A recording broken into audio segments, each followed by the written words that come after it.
Definitely. You guys want to get on to JJK? Let's rock. Yeah. So we got Jujutsu Kaisen Hidden Inventory 4. And a lot happens in this action-packed episode. We get to see Geto take on Toji, the aftermath of that fight, and the return of the Honored One. Guess who that is? But I'm going to guess Gojo. No, wrong. Sorry, Gojo high on life. No, you thought you had it right though. But yeah, he's right. But anyways, I just wanted to say wrong. But we start off with a replay of what happened to Rico, and it was from a different point of view this time. The camera kind of like was behind her and followed her as she fell. Did y'all enjoy that?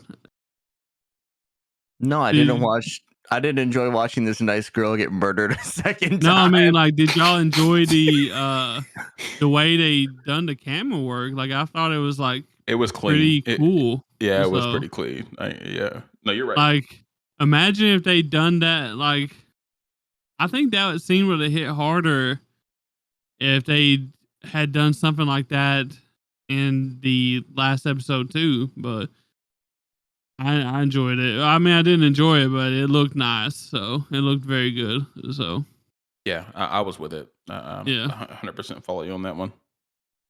Yeah, it was wild that they changed it up, but I enjoyed it. But then we get into the Geto and Toji fight. You know, the animation was like super crazy. 5 minutes into the show and we're already like hitting crazy animation levels of of Geto and Toji just going at it. And did y'all enjoy the animation as well? Like, did y'all think it was like one of the top episodes of JJK so far? Yeah, I definitely told a couple of people that were just starting the season that this is probably one of the best episodes of JJK there has been. Top 2 and it ain't 2 type shit. But yeah, I thought it was pretty cool, how how the fight progressed. The animation was like pretty crisp. But it was pretty cool overall. Yeah, the one thing I was thinking while watching it, and I was just thinking to myself, I was like, this is Mappa, this is what they do, but it wasn't that much like crazy better than like what we saw in like some other episodes of JJK or like even Hell's Paradise. I was like, this is like the most hype scene of this arc. And I don't know, I feel like they could have just done a little better. Honestly, I thought the scene where you had Geto and Toji fighting in the basement with all the crazy shit falling and like them doing all that stuff was honestly like a little more like better animated in my opinion, but that's just me. Okay, yeah, I mean, I think that's pretty fair. It was really good though. But you figure, like that's Mappa's going to put a lot into that one, and I feel like they could have just done a little more too, especially with some of the manga panel adaptions were like subpar, and a lot of people were complaining about it on like Twitter and stuff like that. So I thought that was interesting. Yeah. And Toji kind of explains, we was all wondering how he was able to find his way into the tomb and stuff. And he kind of explains how he was able to do it. He said barriers were made to conceal, not really keep people out. He said the door is like full of holes if you know where the door is. And, there's no guards there guarding it because obviously they want the door to remain unknown, where the whereabouts unknown. And so his heavily packed, heightens his senses. So he was able to actually track like footsteps and smell and stuff of Geto and Rico in order to find this door and just go in it. So it was pretty interesting to see that. So I want to take back everything I said. I had a big brain fart. I thought you said Gojo, not Geto. This animation was gas. This is fucking awesome. Sorry. This fucking guy. Sorry, I'm already on to the next I was fight. gonna let you have that one. I wasn't even gonna fight you. No, I'm already sitting there. I'm like, wait, I'm talking about the wrong fight. No, this was awesome. I Okay. was confused Okay. because you said when Ghetto was in the basement fighting Toji. I'm like, Dude. when else was he fighting Toji? Hey man, I watched this. I watched this like on Thursday before I went camping, and it's like a week later. I'm taking the L. Hey It's man, all good. sometimes you got to do the rewatch, dog. I was I literally was time, sitting bro. here Fucking thinking, vacation. I didn't have time, man. It's all good. I didn't have time. We had so much shows to watch this week. I was like, I'm just gonna let Dan have this one because I don't know what he's talking about, bro. I'm not gonna reiterate what I said, but I was talking about Gojo versus There we Toji go. later in There the we go, episode, bud. so I won't say it again. Yeah, I mean, but this was a great overall. Like this episode was a great 2-for-1. Like we got both of those fights in one episode. Give me a fucking break, man. yeah. And the good thing is, I mean, I don't think we're gonna have time to go over every little detail, but No. they gave out a lot of information about like Toji and Geto and even Gojo in this episode. Like it was information galore. Like it was just so much information about how Toji like made himself invisible even since he had like a cursed spirit. Like it Yeah, he turns out like that swallows it and puts it in his belly. And yeah, it like, made it yeah. so small, and that's wild. Like in order to do that, but Gross. yeah, I mean, you got to do what you got to do when everybody else got powers, man. Fair enough. But yeah, Geto and Toji go at it pretty good, and Geto like slings a bunch of spirits at him, and Some fucking even one laser beams. yeah, all kinds laser of shit. beams. And I think one at the end even had like some sort of domain expansion. I believe. Right. The lady that looked like out of the Grudge. Yes. Oh yeah. Yes. Am I pretty? Yeah. Am I pretty? Oh, that would have had me shook. I was sitting down on my couch and that shit had me shook. Like it was wild. Geto was throwing a lot at this man, and he just like was like countering at ease. And right, and those then were his two strongest curses, actually. yeah. That white dragon, I mean, got absolutely wrecked, got cut clean in half long ways. That was impressive. I was really impressed with Toji. We see that Toji is that fucking guy, right? Yeah. You know, Geto and Gojo are considered the strongest, and he was like, "Nah, bro, I got prep time. I'm fucking Batman in this bitch." So no, he pieced them apart. He was on his back foot for some of the fight, but overall, he was just countering everything Geto wanted to do consistently throughout the fight, which is, I mean, it says a lot about who the fuck he is, you know? And then, Geto actually has like at the time, I thought it was a big brain play. I mean, it should have been. Geto tries to absorb the spirit, Toji's spirit. And because he was like, it's not a very strong spirit, so I should be able to just absorb it. And if I absorb it, it'll get rid of his arsenal, and then he'll just be a human basically. And, he tries to do it, and like when it touches him, it just rejects him. And I'm still not sure why that happened. To be honest with you, Yeah, it could be because the spirit has a pact with Toji. I mean, that's the only thing I can think of. but it's I mean, he knew that, and he still tried to do it, and he didn't think that it mattered, or obviously he wouldn't have done it. I thought Geto was like in the process of like turning it into that sphere he has to eat or consume. And then Toji got in the way of while he was creating that sphere. That's what I thought was happening. Because I was wondering that too, and I think I went back and like rewatched it. But I think he was in the process of consuming it. I didn't see the spear thing. I just seen him like it coming towards his hand. Yeah, he was like sucking it, and he was gonna make it in that spear thing and then eat it because it has to be in that little ball thing. I thought he said something along the lines of the spirit so weak I don't have to eat it. I could just absorb it through my hand. I thought he said something like that. Oh no! So remember when we did like broken powers? Yeah, I know how his power works, but I thought he said the spirit so weak I don't need to do it that way and I can just absorb it. Usually he has to defeat if they're stronger than them or like one stage off of him. He has to defeat them. Like a Pokemon. Okay. He has to exercise them. But no matter what, he still has to create that ball to eat them with. Okay. Gotcha. So he was just saying he didn't have to exercise it. He could just eat it. Yeah, he didn't have to weaken it before he Right. caught it. Like Pretty much, Pokemon. Yeah, but Damn, I'm never gonna look at this shit the same again. Tyler, thank you. but You're welcome, bro. that did give Toji the opening just to slash him up real good. And after he defeats Geto, he basically says, "I'm not gonna kill you because I don't know what's gonna happen to all these spirits you absorbed. I'm kind of worried about that. You got a lot of demons in you, buddy." He's like, I don't Too have time to dangerous to deal with kill. that. It's crazy, boy. But yeah, That was a good point. I'm glad he thought about that because, like, he could have put himself in a terrible situation. He's a smart dude. He really is. Yeah, and that's the end of that fight. Toji takes down another one. Ghetto's down for the count, but not dead because obviously there's potential risk if he dies. Boy has a nuke Yeah. in his chest or something. I don't fucking know.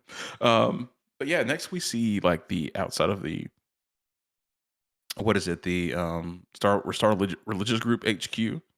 Yeah, they're And inside it, I think. Right? That is a big ass fucking church looking building, dude. That cult has some money. Yeah. Yeah, I mean, they had a decent amount of money to put this hit out. I think they're well connected, well funded. You know what I'm saying? Yeah. And they basically just have this little meeting with what we thought was the leader of the Star Religious Group, and it turns out he's just a representative. And he just gives them Rico's dead body, and Day was like, "I'm gonna be honest with you, I thought you was gonna fail, but we had to try to do something because." If we didn't, our followers would just, basically disown us is what I got out of it. And we would just crumble as a organization. So, but they couldn't really go all out because the sorcerers would, just demolish them. So they had to do something. And that something was hire Toji. And somehow they just hired the right man for the job. He just got the shit done. So pretty much a Hail Mary that actually worked. Yeah. So. And it was like, oh well, I mean, this is going to cost us a lot of money, but I guess it's worth it. So yeah, it's better than your whole cult just disintegrating under you. You know what I mean? Gotta try. When you're at the top of a cult, you got a lot of power and a lot of money, so you don't want to lose that. Yeah, and I think they said at the end, they was like, I thought we was going to lose everything, but we ended up gaining the world, is what they said. I believe so. That was pretty wild scene, showing how all that worked and why they did what they did. So, but yeah, I think what happens next is they go outside the headquarters and basically Toji and his partner, I assume his business partner, was discussing everything that happened in Okinawa, the kidnapping and stuff like that. And they mentioned that they took the maid to Okinawa because the organization had a private jet, so that was the easiest way to do it instead of taking a car. I was like, damn, they got money. Oh yeah, what I was gonna say is that Toji told his partner to kill the maid after she was kidnapped, and he decided to alter the plan. And because he was like, well, if Gojo succeeds in the rescue mission, then it'll end up making me more tired.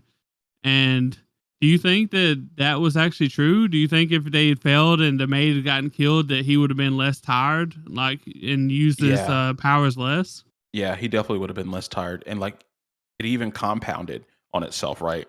So they were, when Geto was asking, "Hey, do we need to go back today?" and Gojo was like, "No, let's wait one more day." He was pretty much tiring himself out that entire time. So the plan worked out perfectly. Yeah, he probably wouldn't have stayed in it. They probably wouldn't have been in the mood to stay an extra day at that point if she had been killed, right? So, right.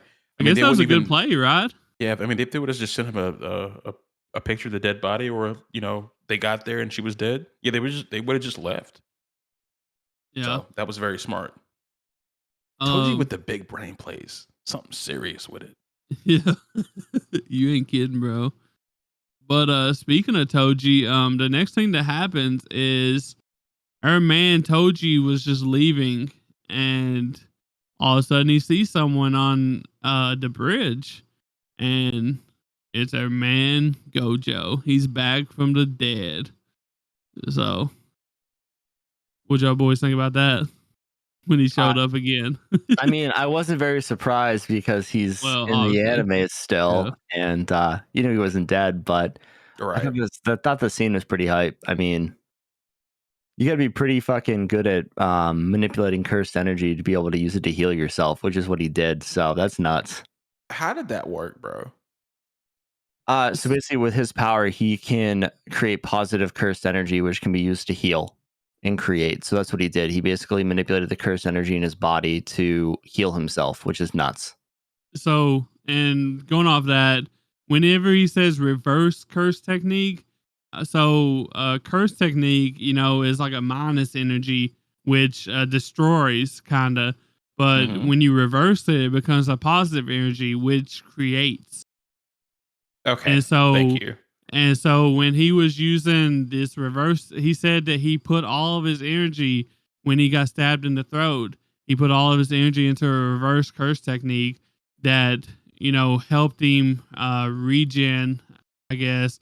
And he brought up a point. He said you shoulda either cut my head off or you should have stabbed me with the cursed weapon, because that cursed weapon negated cursed energy, and Mhm. that wouldn't have been able to happen. Gojo wouldn't have been able to use cursed energy if he would have stabbed him with his cursed weapon.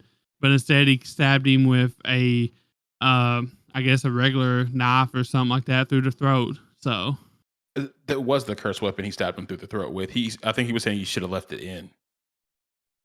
yeah, or I think he stabbed him in the head. I think he stabbed him through the head with something else, though, is Yeah. what he So was talking about. after he used the curse blade, he pulled out a knife and Yeah. just stabbed him like 14 times or something like that. Oh, Like you're it talking about really, that, not the one he stabbed him in the neck with, because that was yeah. with the cursed one. Yeah. Okay. Yeah, I see but what you're saying. when he pulled it out, it doesn't work anymore. Right. So, and then he finished the job, with another weapon, Okay. which Gojo was able to manipulate his cursed energy and reverse it. And he actually said that was the first time he was ever able to do that.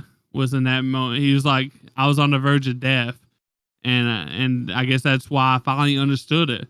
I finally understood how to do it. So it's wild. Um, but Dan was saying earlier in the episode My bad. that a lot of the manga panels, a lot of the people was upset about manga panels not being adapted correctly, and we get to the first one, and this was a big one. This was the biggest um in adaptation, I guess you can call it, of the episode, I think. And it was when Toji says our fight is just getting started, and Gojo responds in the anime, "Oh, is it? Yeah, maybe so." But in the manga, like, I'll drop it in Discord as well. Gojo says, "What? Is that right? Maybe you're right. You're so right." And it just looks like he's being like a smart ass. He's like over the top being a smart ass, like, "Oh, you're so right, bro." Like, I'm about to stomp your shit in the ground. But yeah, sure, you're so right. The fight is just You got starting. it, man. Yeah. It's cool. I mean, shit, dude. Toji just makes a remark about how Gojo's just high. High as a fucking kite on like Yeah. adrenaline and everything else right now. I mean, dude is off his fucking rocker. Dude Oh, is high on 100%. power. Yeah. I think it was mostly power, bro. Yeah. I mean, some MDMT was probably released in his brain as well, though, because he was dying. But he's on something. Bro is on something, and I like enjoyed it. Like, it was a little off putting seeing Gojo like this. Oh, I loved it. Uh, this whole fight made me like him a lot less. I feel like he was. Really? Yeah, yeah, yeah.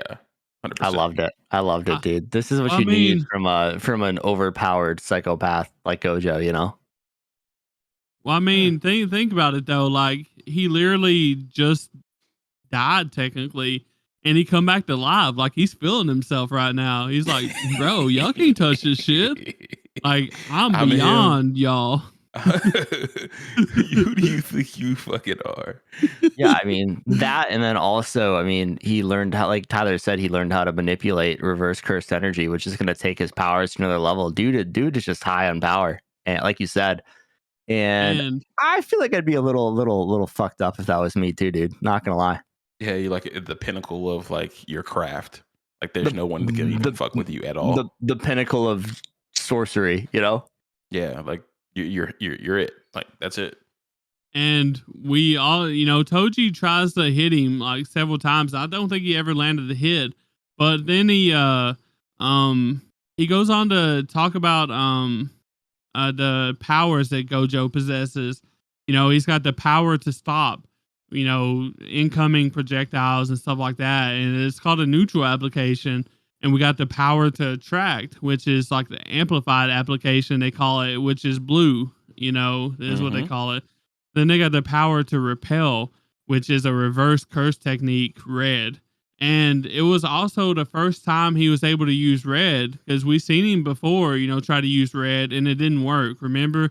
He was like, Right. "Oh, I thought I would try that," or something like that. I think in the last couple episodes, but Yeah, this time he was actually got it done. Yeah, he was like fighting the guy that was making clones.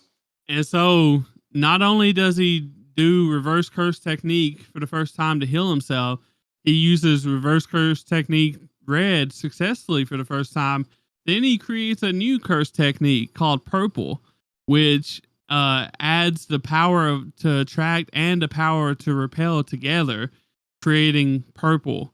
Red and blue creating purple, and uses that to just decimate Toji, man.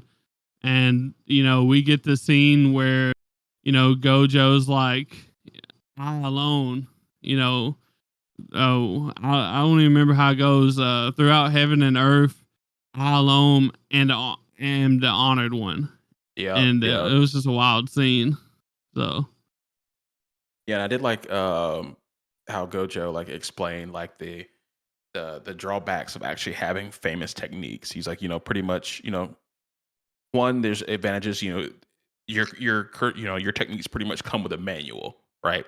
yeah, But at the same time, if someone knows a lot about sorcery, they probably know exactly what your powers are, and probably know who you are too. But then he's like, what's what I can do is I can use that. He knows I have red. He knows I have blue. I can create purple, which he doesn't know I have at all. So I still have an element of surprise, which is usually when you can catch your opponents lacking the best if they think they know you really well. So I thought it was cool. It was cool that he like explained that as he was pushing our boys Wake back right there. yeah. Definitely. And he mentioned too that there's only a select few in the Gojo clan that know about this ability because it's Yep. so rare, and it was terrifying. One of my favorite scenes out of this whole episode was when Toji's just down there like explaining all of Gojo's abilities, and he was like, I can handle this shit. And Gojo's just like floating in the air on his back with like spread He's eagle. like, he doesn't just even looking know. up. And he's just looking up and he's just like, the world just looks so beautiful right now. Yeah, He's like Toji's like an ant to him right now. He just don't give a shit. dude, he had his little Aaron Yeager moment when he was looking up in the air and saw the birds. He's like, this is freedom. Yeah, I mean, this man is just out there, and Toji just starts attacking him, and he's like, "What? What are you doing down there? Hold up." Sorry, yeah, I'm not really like mad at you right now. Yeah. But I'm still gonna do you in. Yeah. But yeah, so the attack hit and Toji lost literally half his body. Like, I mean, the man was missing like half of his like torso. And like, I think how like this power works is like, so it's an imaginary mass, right? So like pretty much anything it touched, it turns into nothing, just like on contact. oh god, I mean, there was a whole like the whole building had like a circle through the whole thing. Yeah. It's just anything that touches it just turns into nothing. It makes it imaginary in a way. Jesus. So I really enjoyed the scene where they was like, Gojo used purple on him, and we didn't really see Toji, but it showed the camera, the point of view coming out of the building's hole. Like it was coming out of the hole, and then it come through. What we see is Toji's whole side of his body, and I really enjoyed that scene. They done camera POVs like very good this episode. Oh yeah, it was clean. And then what really got me is when he reached over to his side and like he was trying to feel of what kind of damage was done. The dude was having like phantom feelings or whatever they call. He was trying to feel his side, and there's nothing there, bro. So he's just grabbing thin air. So I guess it just hadn't hit him yet. He was still pain free, trying to see what was like, up. we're just gonna block this out until the lights go out. There's really no point in even feeling this, guys. But yeah, this was one of my favorite scenes or episodes, probably of summer season so far, right? Until next week, anyways. Damn. Yeah. No, this was fantastic. I mean, it's we had Toji like talking about his 2-3-year-old son who was going to be sold to the Zenin clan. He said, if that means anything to you, we know that's Furigusho. Well, I can't say his name right now. Fushiguro from our main timeline right now. But yeah, the after credit scenes were really creepy. Yeah. I hated them. I mean, so it's they were like good, but I hated it. Yeah, I mean, Geto shows back up, all healed up thanks to the nurse at the school, and it just flashes to a scene of Gojo carrying Rico's body out of the cult, and all these cult members are just sitting there clapping, and it was just something out of a fucking parallel. Like, I don't even know what to call it, dude. Like, it's just a fucked like up some universe. Twilight Zone shit. Yeah. And we got a really, really cool scene though I liked where so basically Gojo just is still high on life. Like you can see it in his eyes. He's like, should we kill them all? And Geto's like, no, bro, chill out, man. But you see the scene we have to have a reason. I mean, this is I think this is like the point in the show where Geto finally makes his flip-flop to the dark side. I mean, there's a scene where it shows Geto with like a black and red background, and then Gojo with like a light blue background, just to signify the divide between them growing. And I thought that was a really cool scene. Yeah, I think so too. And like there was a couple things that got dropped in this episode. We know Geto calls non-sorcerers or people without curse energy monkeys, and Toji was like laughing at Geto. So you let a monkey like me beat you? You have curse manipulation. Like what do you think's really going on here? Like he also thought he killed Gojo. So like there's some serious resentment like starting to bubble up in Geto, and I think that's exactly what you said. Then is what's about to happen here. We finna see our boy snap. Yeah, low key. Yeah. I mean, hell of a lot going on in this episode. I mean, we just spent 30 minutes talking about it, so it's definitely very important. Very important. Yeah, it's one of those ones that just takes a lot longer than you can imagine. Like, there's just so much in it, and I apologize for my little snafu there, but I was talking about the Gojo fight. Man. It's all good. Because if you, I'll go for it, Tyler. No, I was you. Oh yeah, I was just gonna say that some of the stuff wasn't adapted like it was from the manga, which a lot of people had problems with. But at the same time, it's like it's tough. It's tough to adapt everything panel for panel, and people need to understand that. Yeah, I'm not gonna rant right now, but I'm just gonna briefly say that there's like 80,000 frames in each episode that we watch, and there's not nearly that many amount of manga panels, so it's not always going to be the same, and not everything looks the same in motion, so it's going to look a little different, as it should. Yeah. You have to adapt the art to the medium. I do feel like they should have, went word for word, adapted that, because that was a very big moment in the manga, but I don't know how they could mess that up, but they did, so here we are. And I think this is basically like the finale of Hidden Inventory, right? So that's why this it's not the finale. It's kind of like no. And then we have one more episode. Well, it's a different kind of arc, I guess. It's the premature death arc, or whatever. That starts next week.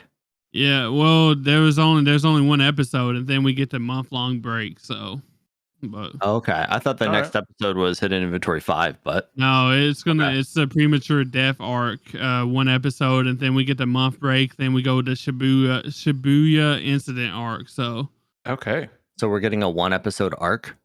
I guess so. I don't read the manga, but you Fuck know, How the fuck they gonna do that? Okay, I guess. Well, But you you boys guys ready for want- some One Piece?